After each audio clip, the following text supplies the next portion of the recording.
Yo, what's going on to everyone in the gambling community? Everybody trying to get some cash today. Welcome in. It's another edition of the ChrisBeCappinn NBA show. Today is December the 26th, 2022. And we're trying to get some cash today, man. We're trying to cash. I got a few plays that I put in already that I would like to share with you guys. And then I'll open it up to everyone else like I always do. Real quick, I want to get myself set up and get my iPad opened up because I don't just kind of got to the spot. But get my iPad set up real quick so I can have the odds up. Also, we just got some breaking news as it relates to the Miami Heat and the Minnesota Timberwolves game. That game all the way down to a pick. It opened at the Timberwolves catching a few too many points for me in the first place, but I think it was 4. Yeah, Miami was favored by 4.5. Bam got ruled out, and Jimmy just got ruled out as well. So, keep them notifications on. Always keep the notifications on. I actually recommend probably not even putting any bets in, right up until the last minute, so you can get confirmation. It's a crazy time to bet NBA, as always. Manipulation of the injury report. I talk about it on the show all the time.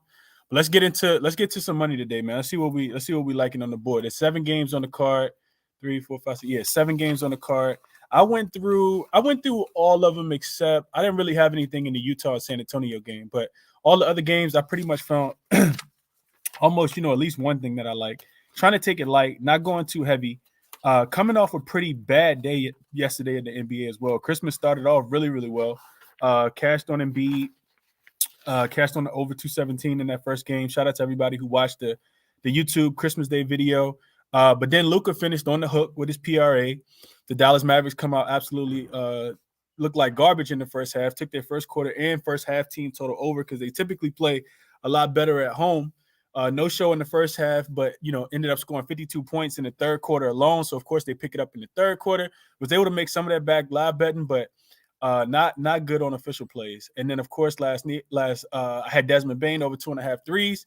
You see Clay kind of glued to him all throughout the night, not really letting him get his shot off. I think it's going to take a few games to kind of get him back in rhythm, probably a couple home games as well. So that was another one that didn't cash.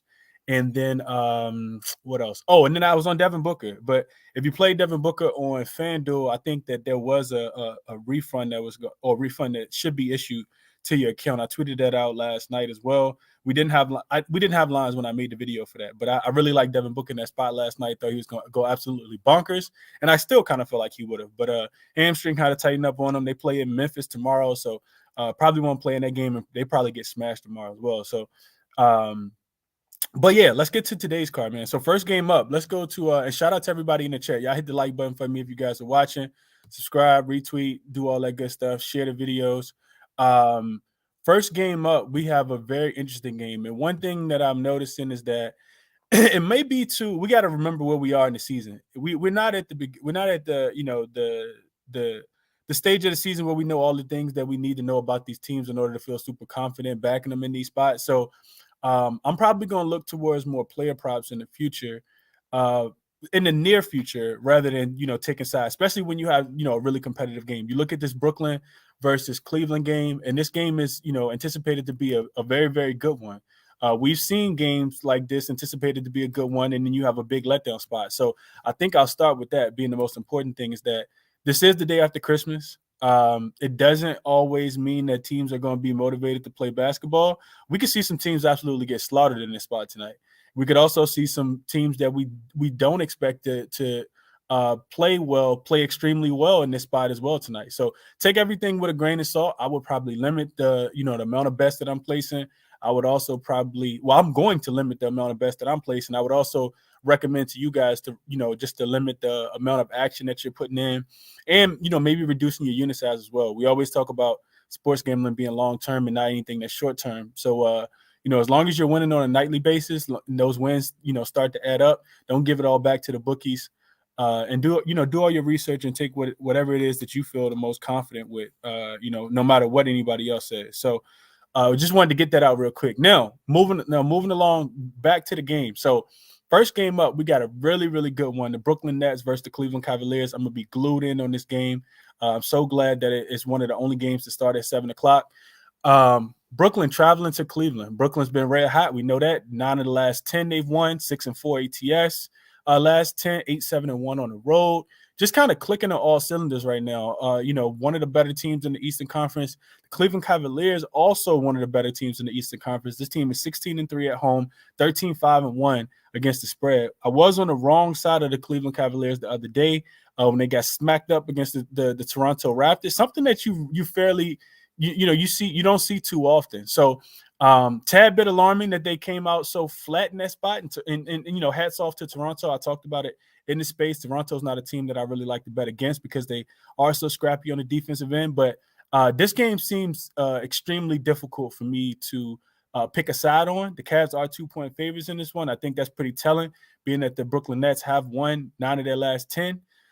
Cleveland, they've been at the crib for a really, really long time. So not a spot that I'm ever looking to fade a team, especially such a good team, like the Cleveland Cavaliers in this spot. So what I pivoted towards was I pivoted towards a player prop in this game, and I really, really like Kyrie in this spot. I like Kyrie to go over his. I think his points are fine. They this morning they opened at 24.5. I saw on some books and 23.5. Typically, you're gonna get a more juice number at 23.5, and 24.5 should be close to even money, minus 105, something like that. I played Kyrie points and assists over 28.5. I think it's it's a prime time spot for Kyrie. I always talk about how do you score against against this Cleveland Cavalier defense. We know that they have so many big bodies. So typically you want to attack them from the perimeter, right? They do a pretty good job of running teams off the 3-point line, but we know Kyrie can score the ball at all 3 different levels. I love Kyrie in this spot. We know that he played for the Cleveland Cavaliers before. This 28.5 points and assists number, though, the reason why I played the points and assists is because Kyrie's actually over this 5 of the last 6 games. He's over in 3 of his last 5 games versus the Cavs since joining the Brooklyn Nets. 5.1 assists he's averaging on 8.6 potential assists. In last 10 games, he's averaging 28 points on 20.5 shots and 5.1 assists. Good for 33 points and assists per contest over the last 10 games. So I like Kyrie in this spot. I think that they make it extremely difficult for, some of these role players to always talk about role players playing better at home. We saw it yesterday in the Golden State game against the Memphis Grizzlies. The Memphis Grizzlies role players, including Jared Jackson Jr., who is just a role player when it comes to being on the road because he's horrible on the road. Dude can't stay out of foul trouble. Desmond Bain, trying to get reacclimated. I saw Santi Adama hit the side of the backboard on a couple shots. For some reason, role players just it just continues to be true. So I don't expect the Brooklyn role players to play as well, and I'm leaning on the superstar in this spot. So give me Kyrie over the 28.5 points and assists. My favorite play in this game. Couldn't talk anybody off KD. The Slim Reaper, probably the greatest score we've ever seen. Prime time matchup, big spot in this one. Could not talk anybody off of him. But for me, I just like Kyrie a tad bit more just because of those guards. I don't think that Darius Garland or Donovan Mitchell can guard him. Couldn't talk anybody off Donovan Mitchell either, or Darius Garland. For me, the Cleveland Cavaliers offense is just a tad bit too inconsistent. And I think that's what we saw the other night. It's almost like they take a step forward, then they take another step back. They take a step forward, and they take another step back.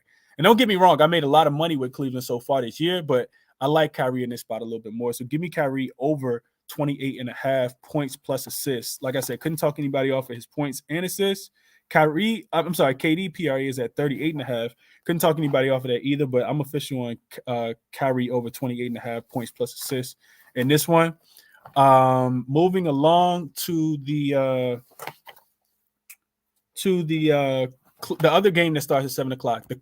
The Detroit Pistons will be hosting the Los Angeles Clippers. Clippers come in 19-15, coming off the loss in Philly the other day, so they probably spent Christmas on the road. Not 100% sure, if they were home or not. Detroit, one of the worst teams in the league, 8-27. They are 7-8-1 ATS at home, but they are just 2-10 2-10 straight up last 10, 4-5-1 against the spread. Kawhi has already been ruled out for this game. He had been ruled out already because the Clippers do play second night of a back-to-back tomorrow in Toronto. So much bigger game tomorrow. Much bigger game tomorrow in Toronto. This Detroit team, just bottom of the barrel when it comes to defense, specifically at home. The defense plays well on the road for some reason, even though it didn't in Atlanta on Friday. They absolutely got smacked up in the second half. And this team has lost five games in a row, failed to cover the last two, failed to cover the 4 of the last 5 as well. So I like the Clippers in this spot, man. When I woke up this morning and started capping it, it was 4.5. It moved to 5. Now it's up to 6. And I would agree with that. The Clippers haven't covered too many 6-point spreads on the road, which kind of kept me off of that. But what I looked at specifically was the Clippers team total, and that's what what really kind of stuck out to me, after doing all the research and kind of diving in through different angles. You look at the Pistons, and I played it at 114.5. I think that number is still available. The Clippers team total over 114.5. The Pistons, as home dogs of 6 points or less, playing an opponent that is on the first leg of a back-to-back, are allowing 138 points per game in a 2-game sample. So that's the spot that the Clippers are in today. You look at away favorites in general, laying 6 or less. I'm sorry, playing on the first leg of a back-to-back this season. Those teams are 17-7 and 1 to the under, including 9 of the last 10. This is one of the things that kind of made me want to kind of lay off of this game, but I didn't. Like I said, I played the Clippers, the team total over. Clippers are 4-0 to the over as away favorites in their last 4 games, going over their team total in 3 of the last 4. Clippers also 7-0 to the over in their last 7 road games. You look at this Pistons team, they've allowed 8 of their last 9 opponents to go over their team total. And the Pistons are 5-2 to the over at home versus the West. Last 4 opponents have all gone over their team total. Clippers 4-0 to the over on the road versus the East, 3-1 to the over on their team total. So all these things kind of indicate to me that the Clippers come out here and should be able to get whatever it is that they want. So stayed off the player props, stayed off, having them to actually win this game by margin, by 6 points or more, just in case it is kind of close. The Clippers defense does take a small step back without Kawhi. We know that. So I just pivoted to the team total, and I took the Clippers team total over the 114.5. Like I said, widely available at a lot of books right now. So that's what I'm on in that game. Durham rebounds, couldn't talk anybody off of that. I think John Wall was downgraded in this game. So Reggie Jackson revenge game, couldn't talk anybody off of his points. And then Bojan Bogdanovic. I think Bojan could have a big game in this one as well. Also, look for guys like Luke Kennard. I think Luke Kennard could absolutely have a big game in this one. I didn't see his player props when I looked earlier, kind of waiting. I wrote his name down, Luke Kennard, player props, maybe a smaller size unit. But without Kawhi, they will be looking for offense in this one. And Luke Kennard can absolutely shoot the ball. Coach Ty Lue also just called Luke out not too long ago, one day last week, and said that he could be one of the top 3 shooters in this league if he actually started hunting for his shots, but he doesn't. He's extremely passive, so maybe he takes on a challenge and comes out and tries to shoot the ball well. Detroit will give you wide open jumpers, left and right all day long. So couldn't talk anybody off Luke Kennard in this game either. Moving along to let's see, that's 2 games. I ain't even changed the banner. My fault. Let's see. So I just did the Clippers and the Pistons. Next game up, this Timberwolves and the Heat game. This is an interesting game because looking at these teams, man, I capped the game and I'm like, I can't pick a side. They both suck. Like both, 2 really, really bad teams right now. You look at this Heat team, they're 3-12-1 at the crib, ATS wise this season. Just 1-2-1 as a favorite, which they were. They're not anymore since Jimmy Butler got ruled out. They have 5 straight non-covers, the Heat do, at home, which is absolutely insane. Bam's out for this game. Jimmy Butler's out for this game. 11 straight opponents have gone over their team total as away dogs in Miami. One way I was looking to attack this game was the Timberwolves team total over 110.5. But you look at the Timberwolves on the opposite side, they're 28th offensively last 2 weeks on the road. 13th. 13th on the season on the road. Couldn't read my own handwriting.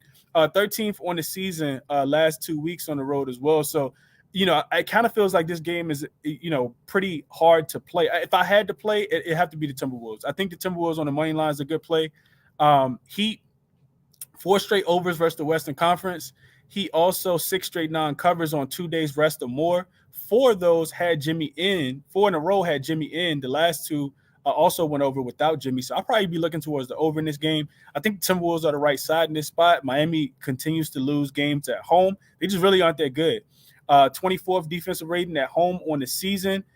This is Miami. 25th last 2 weeks at home.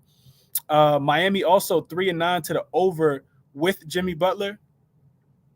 Well, I'm sorry. So let me say it the other way. 9-3 to the under without Jimmy Butler. Their offense just really, really struggles to score. Now you look at this team without Jimmy Butler, without Bam Adebayo. They're also 12-8-1 to the over with Jimmy at home, and 2-0 to the over without Jimmy Butler at home as well. So defense takes a big step back. Offense can't score as much. I think the Timberwolves are. Landry Shamet just got ruled out tomorrow. I think the Timberwolves are the right side in this one.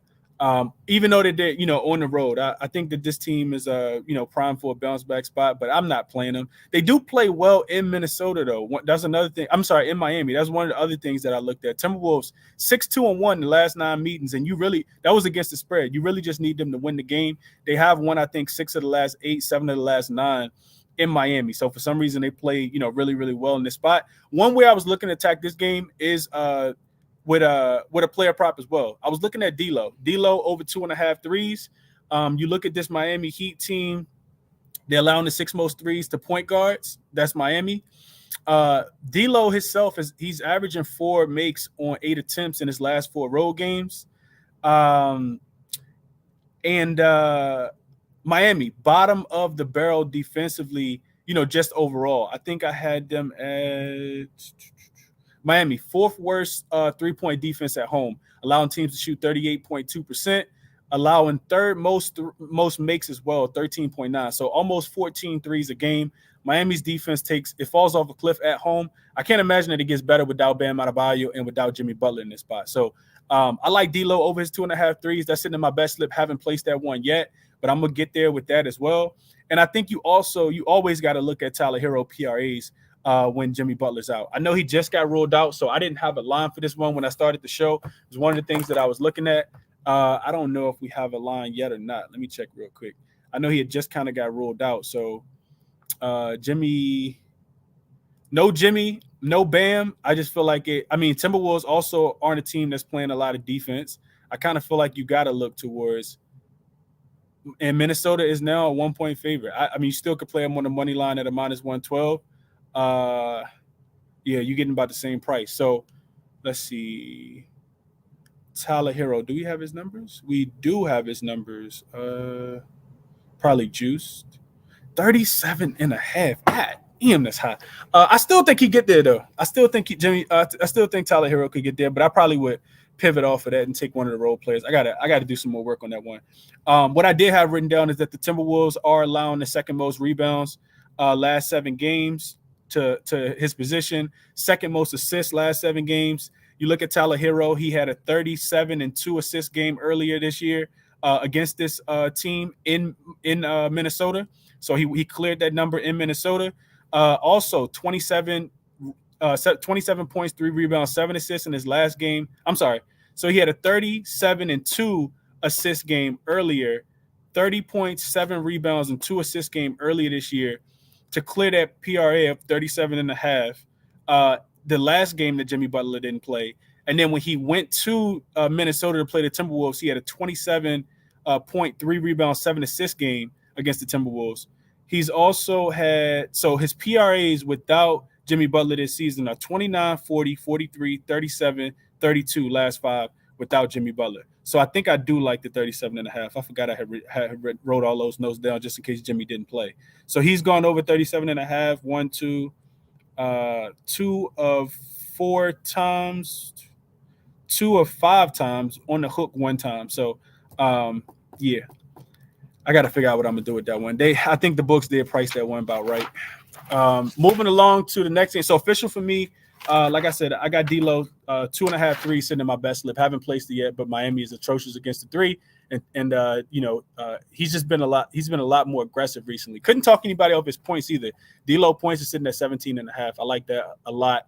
especially with them not having a lot of rim protection tonight. So moving along to the Rockets and the Bulls game. Uh, duh, duh, duh, duh, duh. This one's pretty easy for me. I'm not laying 7.5 points with Chicago. I know that they've looked really, really good recently. They gave up 150 to the Minnesota Timberwolves early, like the weekend before. So last weekend. And then they've been on a 3-game winning streak with 2-game winners since then. You look at this Houston Rockets team; they're not as good on the road. Also, first home game for them since December the 8th.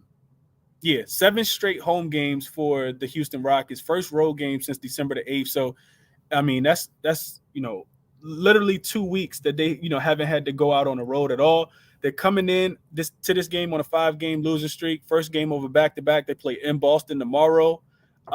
Chicago, first game back home off a 4-game road trip as well. Not a spot you really want to take them in. 3 straight wins and 3 straight covers. I kind of talked about that. I think you look at the totals in this one. One thing that kind of scared me off of the totals and why I'm not official in this one is because one of the things that you can do for to kind of balance out Chicago is you can rebound the ball. They're one of the worst rebounding teams in the league, the Chicago Bulls, that is. You look at on the opposite side, the Houston Rockets are actually one of the best rebounding teams in this one. Chicago does have some injuries that I think are worthy of noting, which is another reason why I'm not laying 7.5 in this spot. They had they had Javonte Green listed as questionable, Caruso already listed as out, and Derrick Jones Jr. also listed as questionable. The Chicago Bulls will need everybody for me to back them. So I'm not official on anything in this game. I think that DeRozan could go off, Zach LaVine could hit his threes. On the opposite side, the Rockets, honestly, I don't know how to play the Rockets. I don't know how to play the Rockets on the road. I probably wouldn't back anybody on this team on the road in their first game, on the road, especially on the first night of a back-to-back. So nothing official for me on that game. I'm not even going to waste you guys' time on that one. And then we had the Pacers and the New Orleans Pelicans. Spreading this one 6.5. It got pretty derailed after all the injury news came out on the Pelican side. They list Trey Murphy as questionable with an illness. Herb Jones out with an illness. Dyson Daniels also questionable with an illness. Zach LaVine. So clearly, Zach LaVine. I meant Zion Williamson doubtful in this one. This is going to be his first game back, coming back from COVID. Larry Nance Jr. also listed as questionable with Achilles. Brandon Ingram is still out. On the opposite side, Naismith is still questionable, and Jalen Smith is also questionable. I didn't see any updated news on those guys, but we should probably be getting that soon. I don't know if you guys saw it or not. Maybe I missed something. Don't feel like I did, but let's see.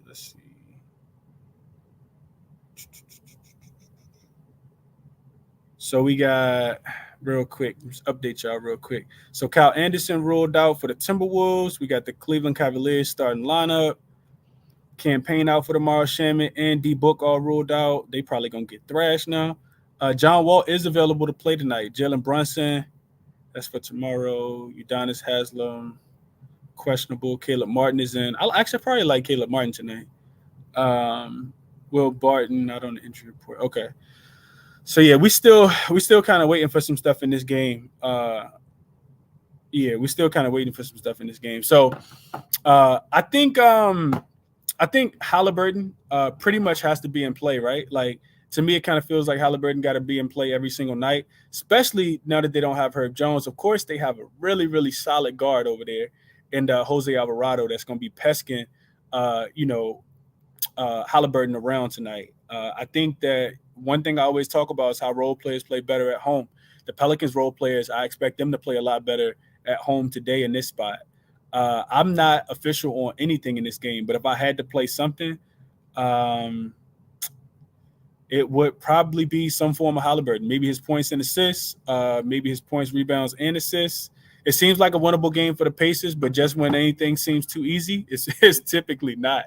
It's typically not in this spot, man. So nothing official for me in this game. Nothing official for me. I think this is the game I probably want to lay off for the most. The Jazz and the Spurs, nothing official for me in that game either. I don't like backing the Jazz as a favorite on the road. They are not that great on the road as a favorite specifically. The Spurs have regressed back to the mean, but they can, kind of turn up, at certain times as well. So I don't want any parts of that game. I would be probably looking at, the Spurs to be able to score in that spot, but not a game that I really even capped or look too much into. And then the Charlotte and the Portland game, man, I do like Portland in the spot. Charlotte Hornets are terrible on the road defensively, also in a real bad travel spot. Even though they are 10-7-1 on the road against the spread, Portland, back at home, back at the crib, probably highly motivated coming off a few losses in a row as well. I like Portland in the spot tonight, man. I got the -5 in my bet slip. Haven't placed it yet. Just want to make sure we don't have any funny business going on. This is the last game of the night, so we got about 3 hours and 45 minutes before tip-off in this one. But you look at the Charlotte team coming off an outright win against the Los Angeles Lakers. Just scoring a bunch of points. Couldn't talk anybody off the over. Since LaMelo's been back, all these games are flying over the total. The only game that went under, I think, was a game against Denver, and that was because they won the second night of a first game of a back-to-back. Denver also has been playing a tad bit better defense at home specifically. Over against Sacramento, though, over against the Clippers, over against the Lakers. And now you get a Portland team that plays pretty slow, but they can score. They got a bunch of scores. I like Dame in a bounce back spot tonight. Couldn't talk anybody off. Anthony Simons in a bounce back spot tonight. I think he's coming off 2 pretty bad games in a row. This Portland team was hot, one of the best ATS teams in the league, and then they lost 2 in a row last week to OKC in OKC. Lost both of those games outright, didn't cover either spread, then went to Denver and also took a 13-point loss and, didn't cover that spread either. Was catching I think 4.5, 5 in that game. So I think, now they're back at the crib. Like I said, for me, it's more of a fade of Charlotte than it is a buy on for Portland. But Charlotte's defense is just really that bad. One thing I did get to the window with in this game was Nurkic. I took his rebounds over 10.5, and that's a play that I'm probably just going to keep running. We know how bad Charlotte is against, defenses, against offenses, and against big men that rebound the ball. Every center that they played against recently has, pretty much crushed their line specifically. So the centers and that is. You look at the Lakers last game, Thomas Bryant had 13 rebounds and 8 points. You look at the Clippers, and Zubac only had 8 rebounds, but Kawhi had 7 rebounds in that spot. PG had 8 rebounds, so it was a tad bit of a collective effort. I think Zubac was also one of his first games back from injury. Against the Kings last week, Sabonis absolutely went crazy. He had 23 rebounds against this team. So just a spot that I'm going to always look to continuously target as long as Mason Plumlee is in that lineup. I also think Nick Richards is listed as questionable, and he might not be able to give it a go. Dating all the way back to when they first started the road trip against Denver. We remember Jokic having 27 rebounds and 20 in the first half. So give me Nurkic over the 10.5 rebounds. I think it's probably playable up to, 12 comfortably, maybe even 14, depending on how close they can keep that game.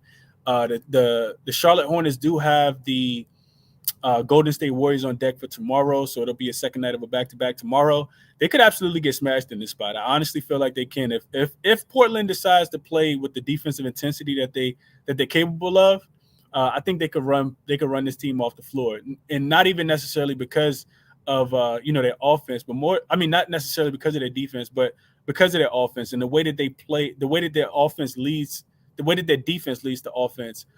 Just in conjunction, they like to get out and run when teams are missing. They don't mind walking the ball up the court, but they really get out and run in transition. So I think this one could really, really get out of hand. I would look at Portland first half in this game specifically, being motivated coming off, the bad spot of losing 3 games in a row and now finally being back home. So that's what I got for you guys there. officially, real quick before, because I'm done. Send me a request if you guys got plays that you want to share. A lot of people popping off, sending stuff in the chat. Appreciate you guys there. Markel said he took Debo 25, but I should take Zach, but he too inconsistent. And I'm gonna just go over my official plays real quick. So what I did already play was going back to the first game that we talked about, the Cavs game. I took Kyrie, his points plus assists, 28.5. I gave the analysis around that look. Also took the Clippers, team total over 115.5. I'm sorry, over 114.5. Clippers team total over 114.5. That number is still available. Kyrie over 28.5 points and assists. I did mention that one. The D-Lo 2.5 threes is sitting in my best slip. Also, probably just play the Timberwolves on the money line. Didn't put that one in yet either. But I think that they have enough offense to get this one done. I don't think that the Miami Heat have enough offense without Bam Adebayo, without Jimmy Butler. And then Nurkic over 10.5 rebounds. Those are the plays that I put in. Like I said, not really looking to go too heavy in this one. But I like those plays, man. I like those. What was that? 4 plays that I gave you guys. Nurk over 10.5 rebounds. Kyrie over 28.5 points plus assists. The Clippers team total over 114.5. So 3 plays that I gave you guys. But I also really like the Timberwolves on the money line. Just haven't placed that one yet, and probably gonna get to the window with D'Lo over his 2.5 threes. So send me your requests. If I don't have any, we can make it a really, really short show. But let me get the frag real quick and see what he on, and then we'll keep it moving. Frag, what's going on, bro? Can you hear me? Yo, what's going on, Chris? What's up, man? How you doing? Good, man. Hope you had a good holidays and shit, man. Absolutely, bro. I appreciate that. Same to you, my guy. Yes, sir. Yeah, so I'm coming at you. I got 4 plays today. First one just gonna be simple. It's just gonna be Cavs money line. I think they get right after getting smacked by the Toronto Raptors. And I think Brooklyn. I think they do for some regression, especially on the road against a good defensive team. I think Cavs get it done on the money line today. And my last play is going to be like a trifecta spot. It's going to be Blazers first quarter, first half, and full game. I think this is a prime spot for them as far as just Charlotte not being good defensively and on the road, young team coming off Christmas break and this and that. They don't really got aspirations to do nothing. Blazers, they were hot in the beginning of the season. They dropped I think like 3 games in a row. You said something like that. So, they definitely got to get right against a young team. And why I like it more now, I had seen the Blazers, they had just tweeted out a little clip of a bunch of scores just congratulating Dame on being the all-time leading scorer for Blazers. So it's going to be a buzz in the arena. Yeah, I feel like it's like a kind of like, I would almost say like a ritual type game as far as like yesterday the Mavs had made a statue for Dirk. And then you see how they come out in the second half and put up 51 points in the third quarter. I feel like what shit like kind of shit that they announce. I feel like it kind of just you got to kind of back the narrative there as far as Dame is going to be turned. I can see him getting 35, Dirk crashing the glass. Simons, Hart, Grant, all of them just. So I think this is a prime spot for them to just cover first half, first quarter, and full game. I couldn't talk you off any of that, Fred. You actually pretty aligned with me, bro. I just, like I said, the Cavs, they burned me the other day, so you know how difficult it could be to go back to that team that just burnt you. I probably should, but I also don't want to get in front of the Nets right now, man. They're just hot right now, and if they won this game by, 1 possession, 2 possessions, it wouldn't surprise me. If the Cavs bounce back, it wouldn't surprise me. So typically, that's when I lay off those games. But the Blazer trifecta spot, I think I'm really close to getting there with you, Fred. Like I said, I hadn't played that game yet. But I like the Blazers. I like the Blazers a lot tonight. Just when I do the show, I typically don't give out looks that I haven't placed. You know what I mean? Like I'll share everything that I like, but if I don't put my money on it, I typically don't give it out. I could only look towards the Blazers today, though. I like that look a lot, bro. Yeah, and then just one more thing. It's not even a play, just something I've seen. The Toronto Raptors, man, they give a lot of problems to Cleveland, man. I was watching that game closely. Mitchell, he's having a hard time scoring, and then Mobley's kind of just not there because it's just like his offensive game. I just feel like it hasn't it's not all there yet. So it's just I don't know. I think Raptors is a real problem for Cleveland, honestly. No, I mean, anytime you 0-3 to a team, and you had a chance to get them at home when you were a favorite, it's definitely problematic for sure. And like I said, the Cavs keep taking a step forward, then they take a step back. So I'm there with you as well, Fred. Yep. Appreciate you, man. Absolutely, bro. Hey, absolutely, man. Absolutely, bro. Best of luck to you tonight. I hope you cash all these tickets, man. I like them. I like the looks for sure. Let me see if I can get Cam up. Let me see if I can get Hustle up. Hey, Cam, you connected? Yo, can you hear me? Yeah, what's going on, my guy? How you doing? I'm good. Commiserations. I apologize for the Raptors doing. Nah. It's all good. It's all good, kid. The first half, but I didn't think we were gonna get slapped. Like I said, but I didn't think we were gonna do that either. I had a feeling we were gonna fight, but you know what? I think there's one play that people got to start watching, and shout out to Ben. He's been on it. Whoever OG's up against, go with their under. It's starting to become kind of just the norm. It was Brunson the game before, Mitchell, same thing. Did to Durant a few games ago before he got hurt. If OG's playing up, if you think OG's guarding somebody, go with their under. It seems like he locks down whoever it's going to be. So I think when you're saying that the Raptors have the Cavs number, it helps when you hold their top scorer to single digits, basically. But anyway. These are the picks that I'm going to go with tonight. Same thing I've been on. Once I find a trend, I kind of like to stick with it a bit. The Spurs suck guarding the 3-point line. So Jordan Clarkson over 2.5 threes, -113. Lauri Markkanen over 3.5, +135 threes. And then I'm also on Darius Garland tonight. His assists over 7.5. He's hit that 4 to 5 times the last few games. I think the way they're going to attack Brooklyn is going to be down low, and I think there's going to be a couple dump offs. I think we might see some oops. Claxton's all right and everything, but I can see him getting into foul trouble. It's real tough when you have Allen and Mobley coming at you, and you don't have a lot of bigs. As good as a defender Durant is, I think he's going to have a hard time with those guys in the post, and I think Claxton will be looking for them. So you could play a double-double at +230, but I just went with the over 7.5, -120. So those are my plays for today. Okay. Hey, Cam, you make a lot of sense, bro. They make a lot of sense. We know we like to attack the Spurs with, from the 3-point line, so I couldn't talk you off the Clarkson and the Markkanen look. Markkanen also just been on fire, so really hard to talk you off of that look.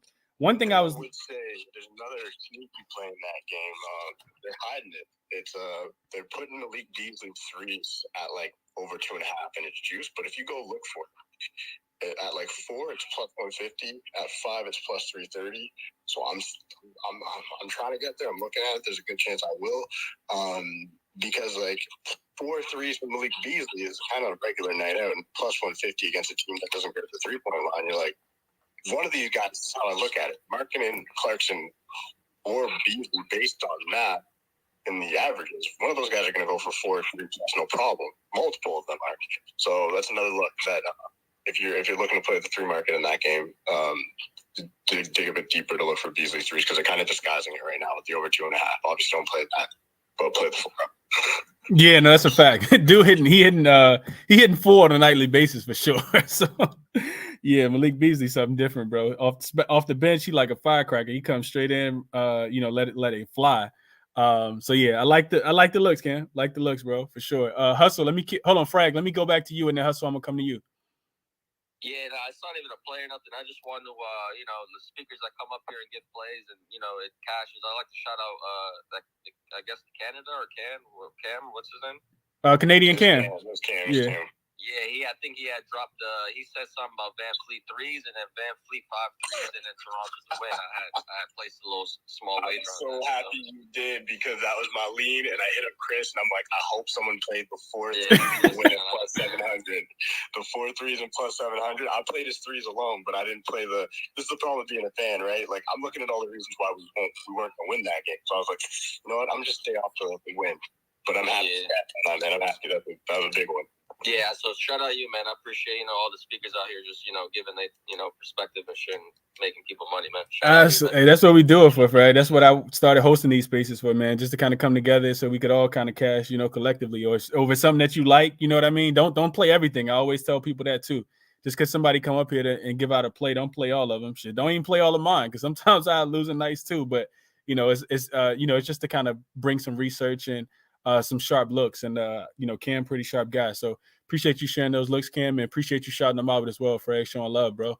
Love that for the community as well. Hustle, come to you, and then anybody else that got anything they want to contribute, let me know. What's up, Hustle? Chris, what's the word? What up, man? Hey, Hustle, the Magic ain't playing tonight, man. What you doing up here? A whole lot of other things, just the Magic. That's just one spot I like to exploit. I like to find some one thing, and then sometimes you just got to stick with it, and especially if it's consistently cashing. But today, man, I'm looking at these team totals, man. Like with the Nets and Cavs game, you got what the Nets is at like 110 or something. Mm-hmm. Let me go back and look. Okay, so you got Nets at 108 and Cavs at 110. I don't even think the Cavs is winning this game. Like, they burned me a few times on games I thought they were gonna win. Everybody thought they were gonna win, and they just lost. But the Nets haven't scored below 108 like in a while, and I just don't see the Cavs holding them under that.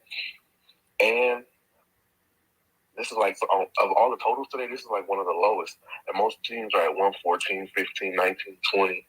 Like, at 108, I got to take that Nets all day over 108. 108 and a half. But the Cavs at 110 might not be bad either. This might be like a 110, 115, or 125 type game, So would you just play it over, Hustle, or what you think? You isolated and just take the Nets because you think they're gonna win the game and score more than their team total? How would you play it? Yeah, I was thinking about that too. I was saying, do I just take the over? I was looking at that, but I think I would just take the Nets, for a little bit of maybe blowout potential, just in case. Yeah, I think I would just take that. But the over for the total game is not a bad play. That would definitely be in play, but just so you don't overkill both, I think I would just take Nets. But if you like the over for the game, I would take that to 218 and a half. It's not bad for the total. So Nets team total over individually will be your favorite play? Yeah, on that one, yeah, I would. That would be my favorite play on that one. Okay. But also, San Antonio has been giving up 120 plus to a lot of teams. And a team like the Jazz, they can shoot the ball, that can score, on all levels pretty much. They're at like, what is it? I think it's 119 and a half for that game. And, I just played the other day. They gave up 120 the other day, and that hit for me. So, yeah, I'm definitely taking the Jazz over 119 and a half for minus 120. And then Lauri Markkanen in that game, he's at 22 and a half. Anytime you give me Lauri for anywhere between, really anything under 25 and a half, I kind of got to take Lauri at that spot. So I'm going to take Lauri as well. And that team total, that's pretty much it. I do see the Blazers beating the Hornets. And covering? I always ask you about that. Say again? You see them covering too? 5.5. Yeah, I see them covering that. I think in this West Coast spread, this West Coast road trip they've been on, they've only beat the Lakers, right? Oh, bad enough as it sounds, I think you're right, Hustle. Exactly. Lakers is my squad too, but yeah, I think that's the only team. They lost to the Clippers. Lost to the Kings. Lost to the Kings. Yeah, so I don't see them beating the Blazers of all teams. And, it's probably going to be regularly scheduled programming on that. Jeremy Grant probably going to have close to 20. Dame probably going to go off, and then you got Simons that can come and give you 25, 30, So I don't see them winning that one. But, I'm also always ask you about the blowout potential. I like to look at these games and see where do we have the blowout spots because there's value in that. So I think this Blazers and Hornets game has potential for a blowout spot. But I'm going to ask, what other games do you think that could be blowouts? I think. Hold on. So I'm definitely with you on the Blazers one potentially being a blowout. So I look at first thing I always look at is these teams that play on the second, playing on their first leg of a back-to-back. Because typically, that could be the spot where the blowout comes. The Clippers, they could absolutely demolish the Pistons, or it could be a really, really close game depending on which Pistons team you get. I also think the Rockets game could be a blowout. The Bulls could absolutely wash the Rockets, just with the Rockets' inability to be able to score on the road. Specifically at home as well, and they have a game in Boston tomorrow, so I think the Bulls could wash them. Not saying that it's gonna happen, but I think they could get washed. The Pacers also play tomorrow. The Spurs play tomorrow. They could get washed by the Jazz. I could see that happening as well. Yeah. I think it's about three or four games tonight that could absolutely get, and then we haven't even factored in, like I said, the Christmas Day angle, like the first game back off, everything that happened yesterday. Yeah, like some players we probably ate a little too much yesterday, kicked it with the fam, got kind of relaxed. So that's why I say it's a difficult day in the NBA, man. One of the reasons why I almost didn't do a show today, because I ain't trying to waste no money just throwing it on nothing. You know what I mean? Absolutely not. Absolutely, yeah. So what I like to do in those games, like when it's blowout spots, either if not take like an alternate spread, like 11 plus or something like that, even just combine a couple of them, take all the spreads of where I see blowout potential and do like a round robin.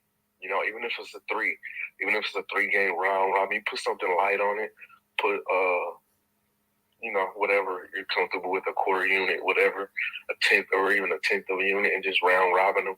And that way, even if one team doesn't blow out, doesn't cover the spread, you still hit on 2 out of 3 here. That's all you really need is just 2 out of 3. So that's just something I like to do. So I might do that again today with those 3 you just named, and I'm probably gonna ride with you, man, on that Clippers team total over the Pistons. Yeah. Okay.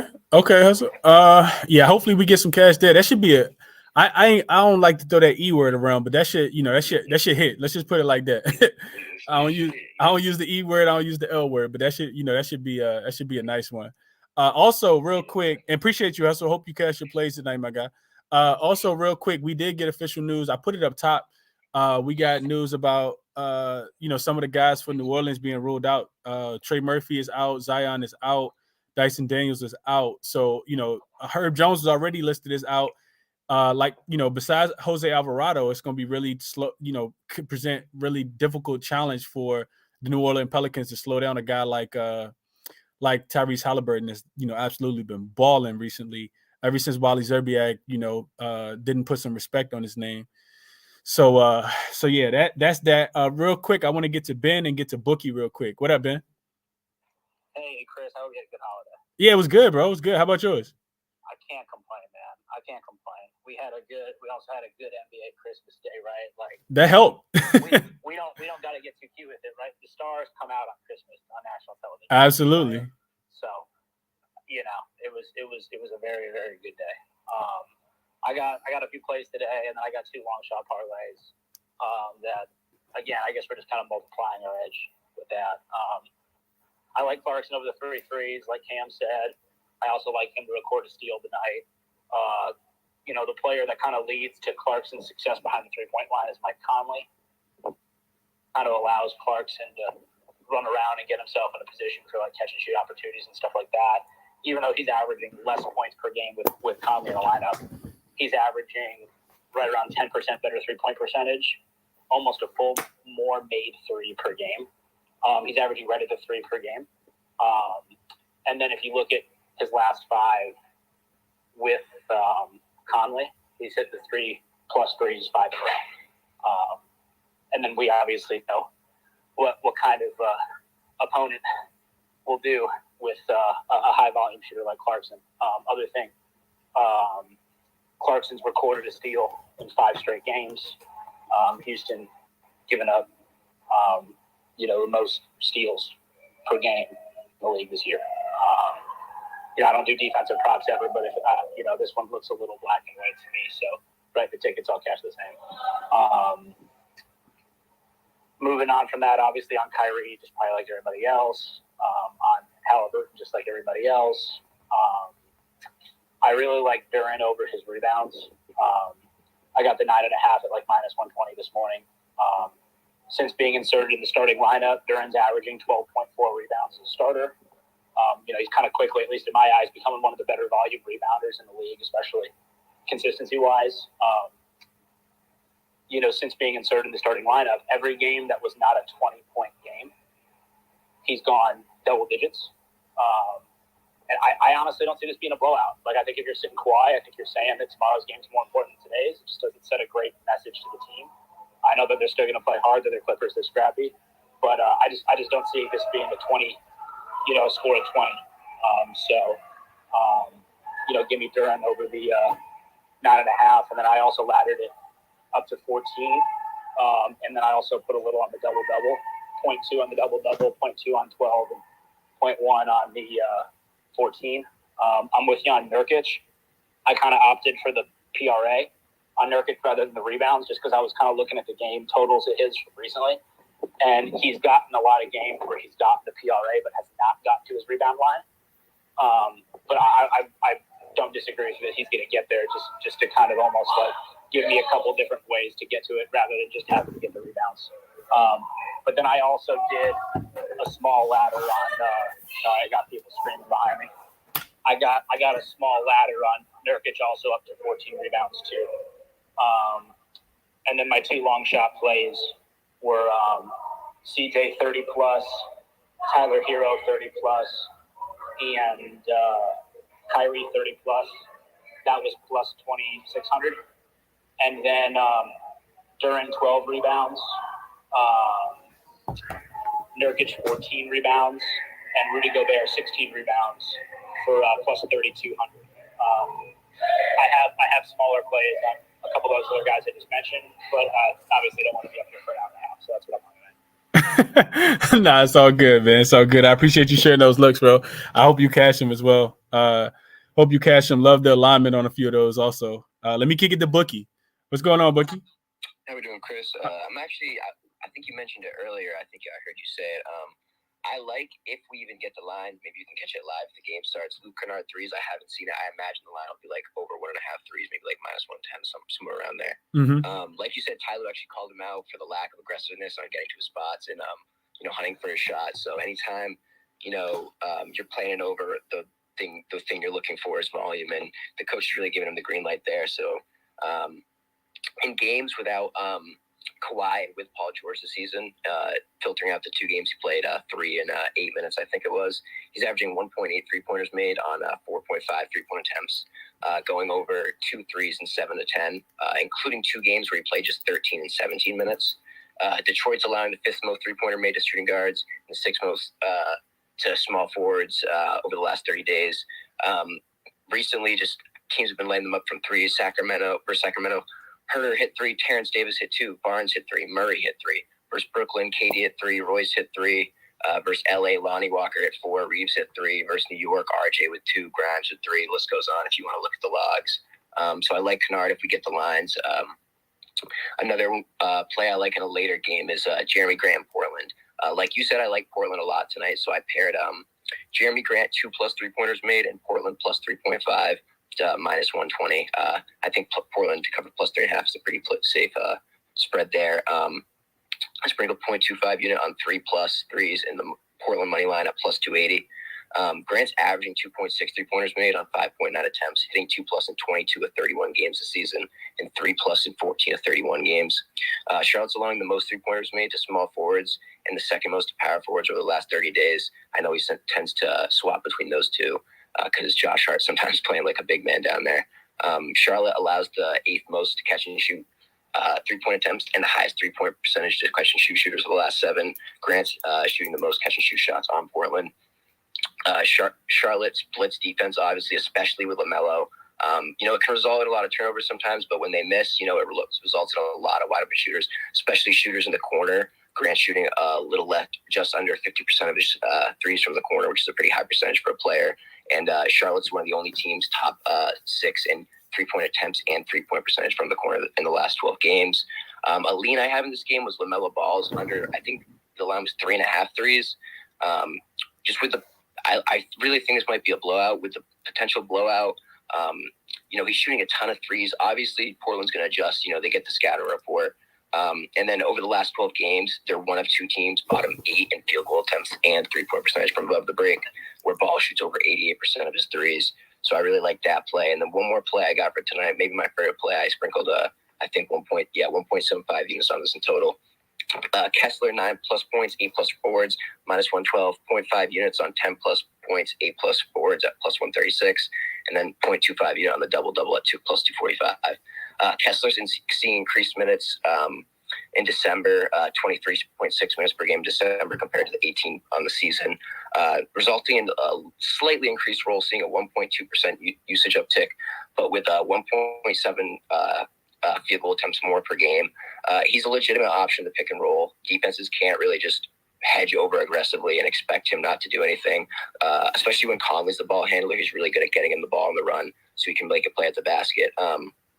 In December, Kessler's averaging 10.3 points on 5.6 field goal attempts with 9.2 rebounds on 14.8 chances, recording at least 9-8 in 7-11 games, 10-8 in 7-11 as well, and a double and only 4 of 11. But I really like the matchup with San Antonio, allowing the most points per game to centers over the last 30 days.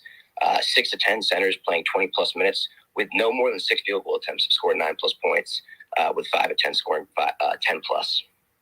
And then looking at the rebounds, he's been a monster for Utah, putting up games of 11, 12, 14, and 16 in December alone, averaging, as I mentioned, the 9.2 on 14.8 chances. I have this little rebound distance system I've been using. So over the last 12, San Antonio has the 8th lowest 3-point frequency, and Utah allows the 3rd lowest 3-point frequency. So that results in a little bit of less rebounds and even less long distance rebounds. So a player like Kessler, who has a 3.9 rebound distance, which is really short, it'll benefit him. And then even over the last 7, San Antonio, 2nd lowest 3-point frequency, and Utah allows the lowest 3-point frequency. So I really like him to get that double-double, the 9 and 8, and the 10 and 8 as well. That's what I'm on for tonight. Okay. Yeah, I know I was on Walker last week, and Kelly Olynyk's still ruled out in this game, so I couldn't talk you off of that, Bookie. Couldn't talk you off of that at all. Jakob Poeltl is back, but I haven't really looked into the San Antonio beat writers to see if Pop has talked about, increasing his minutes. He is by far the best rebounder that they have out there on the floor, and without him, it's a big regression of being able to rebound the ball. So Walker Kessler could be in for another big rebound tonight. So could definitely see that look as well, Bookie. Anybody, and best of luck to you, Bookie. Hope you cash all those, bro. Appreciate you, bro. Absolutely. Anybody else got any looks they want to share real quick before we hop off? I think we got pretty much all of the injury news that we're going to get before the games actually start. We're about 30 minutes out, I think. Let me get Dream up real quick. Dream probably got some some plus money for the game. What up, Dream? Can you hear me, bro? Yeah, man. Can you hear me? I'm on the phone right now. I don't know if you hear me. Yeah, nah, you good. All right, man. Real quick, I'm on Jeremy Socon from Spurs. I'm on his PRA, 18.5. You get it at 19.5. That's fine too. But he's been clearing this number. I think 3 of the last 4 games or 4 of the last 4. But what's really making me like this is he's been like 1 rebound short of a double for the last 2 games. And his assist number really increased. So I just think that's great value for the PRA.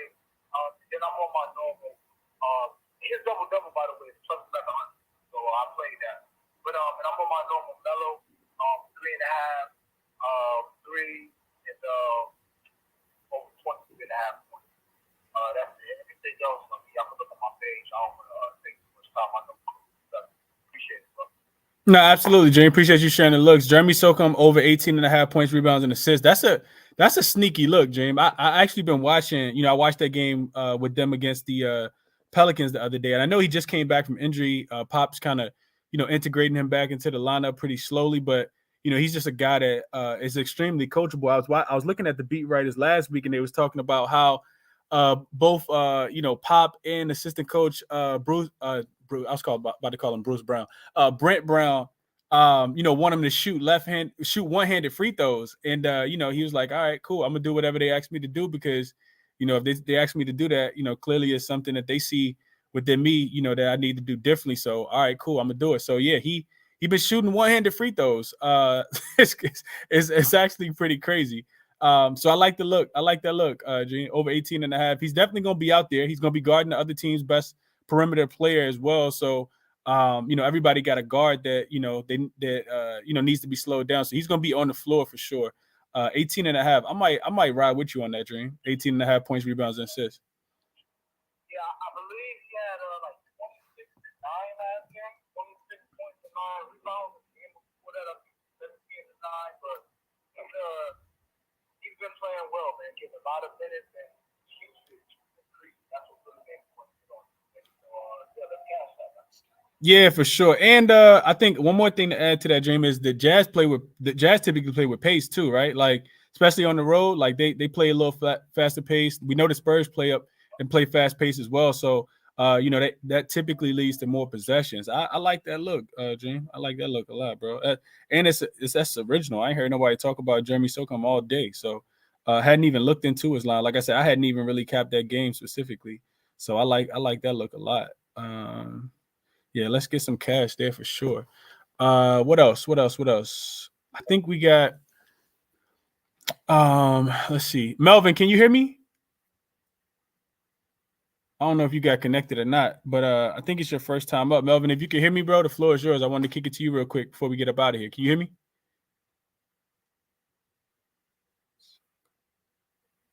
Nah, you might not have been connected. My God. Might not have let you connect. It's all good though. This Jeremy Socum look is I'm probably gonna ride with Dream on that one. I like that look a lot. Against Orlando and against the Pelicans, much better defensive teams than the Jazz recently. He's cleared this number. And what do we have? We have 2 days off. Yo. Hey Melvin, can you hear me? Yeah, I hear you, bro. What's going on? How you doing? Chilling, man. I've been on the show for a minute.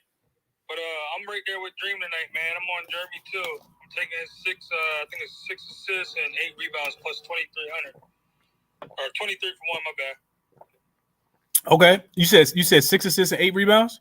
Yes, sir. Okay, he just had that 2 games ago. Okay. Yeah. Okay. 23 for one. I'm on that tonight, official play.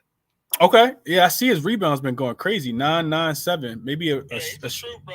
He's a good player for real. Yeah, okay. Hey, best of luck to you, Melvin. I hope you cash it, bro. Yes, sir. All right, cool. So yeah, that's gonna be the end of the show, man. Real quick, like I said, I'll go over my officials like I always do at the end of the show. And I actually, every time I do not every time, but sometimes when I do a show, I end up liking a few more things, man. I really like that Socum look for sure from Dream and Melvin just now. So official for me, like I talked about the Clippers, I'm on the team total over 114.5. The game's about to start in about 20 minutes. Kyrie over 28.5 points and assists, and then Nurkic over the 10.5 rebounds. Real close to pulling the trigger on the Timberwolves money line. But one thing I always like to make sure I remind you guys, and I have to remind myself as well, is that sometimes you can get a better line when some of these games go live. So you don't have to really force the play in the beginning. Sometimes you can get a better line, when the game actually goes live. So I like the Blazers a lot. First quarter, first half. Haven't pulled the trigger on that. Also like the D'Angelo Russell. It's only going to be one play though. I'm gonna either play D'Lo 2.5 threes or the money line for the Minnesota Timberwolves. But I think Timberwolves beat the Heat tonight. I do think that they beat the Heat tonight. I don't think the Heat got enough offense, if I'm being honest, in that game. So really like those two looks in that game, but I'm only going to play one, and it'll probably be D'Lo. Take his threes. I think you could actually ladder his threes too, but y'all ain't hear that from me. And then the Blazers. Those would be my top looks of the night, man. Like I said, first quarter, first half there. And that's what I got for you guys tonight, man. 3 official plays, but like I said, I gave out, some a couple other looks that I haven't locked in as well. So best of luck. Be back tomorrow. Not sure if I'm doing a morning show. I see my Lakers are actually 3.5-point dogs on the road in Orlando, which is absolutely insane. But yeah, we'll talk about those games tomorrow. Best of luck to you guys tonight. In the show, like I always do, none of this is financial consultation. It's all theory and logic and SDQLs and trends and, NBA.com, advanced stats and analytics and all those things, man. Bet with your head and not over it. Really crazy time in the NBA right now. We don't know the motivation of these players coming off the Christmas Day games, but hopefully we get some cash and we'll be back at it tomorrow, man. Best of luck to you guys tonight.